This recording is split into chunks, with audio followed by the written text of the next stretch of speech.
Alrighty, we're good to go. My mother took her first drink at 13.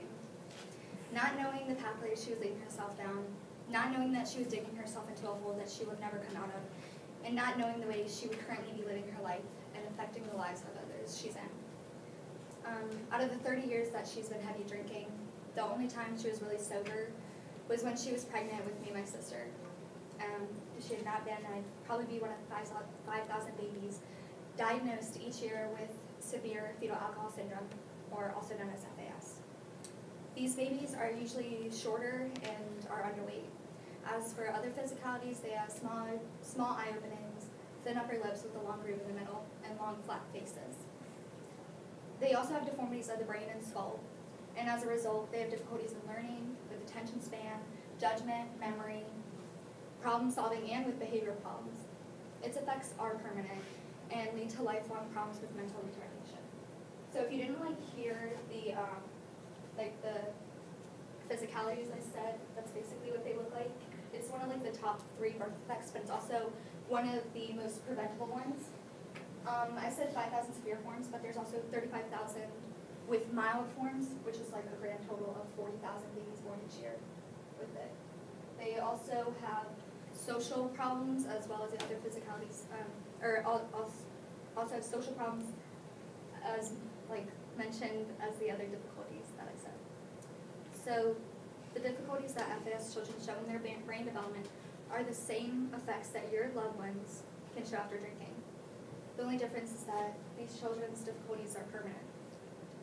The delicate balance of chemicals and processes in the brain can be thrown off by alcohol. It does this by making the drinker feel more in a relaxed state, by depressing chemicals from one nerve to another. The part that is depressed is the part that makes us aware of our inhibitions and makes you less self-conscious and more childlike. This might make you feel more confident at first, but can have a negative response such as anger, aggression, or even depression. Okay, so neurotransmitters are the chemicals that help transmit signals from one nerve to another, and those are the things that can be thrown off by alcohol because they're really sensitive. The transmitters in alcoholics become dependent on alcohol in the bloodstream, and that's why it's so important not to drink, because once you become dependent on it, it's really hard to basically stop. So as I said, you might feel relaxed, but it will have a negative response. And a story I have is my friend Caitlin. She said that I could share this story. Her sister was drinking one night. She was 16 at the time. This was 2 years ago. And she came home, and her mom realized she was drunk, but she just wanted her to put her to bed because she didn't want to deal with a drunk person. So Haley, that's her older sister, she pushed her mom so hard that she hit her head on the door, hit her temple, and knocked herself out cold.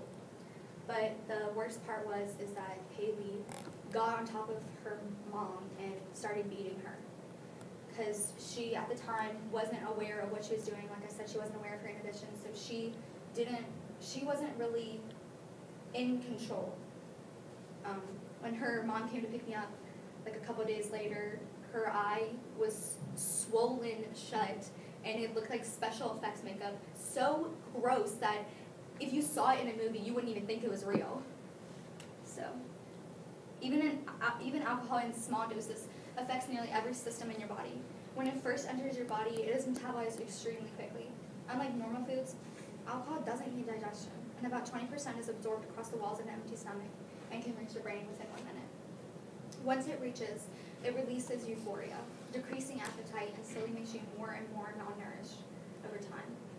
It quickly travels to the liver and can damage every cell present.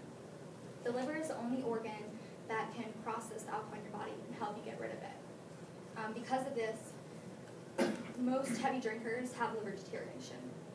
Another place that's being pumped throughout your body is through the heart muscles. Long-term abuse can weaken and thin these heart muscles, causing them to droop and not get enough oxygen to the heart as well as other places. This is known as cardiomyopathy.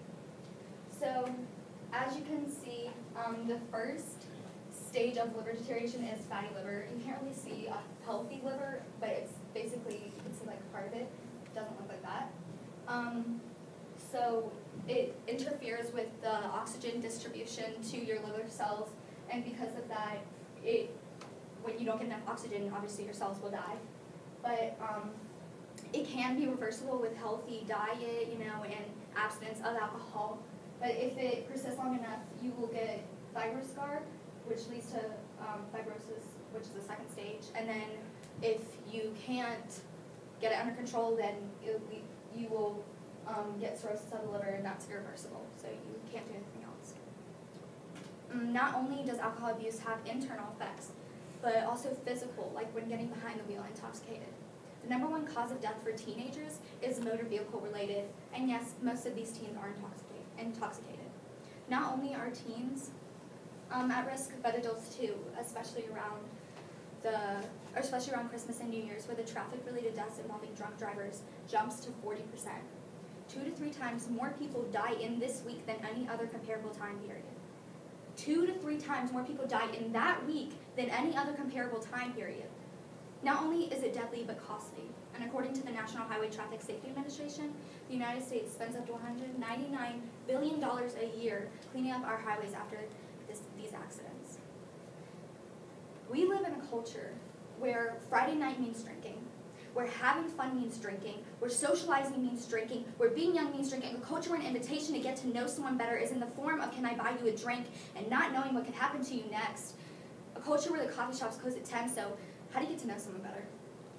Our current standards for fun in this country needs to change because everything fun comes at a price. So what are you willing to sacrifice? Your mental sanity, your physical attributes, your family? Please drink responsibly.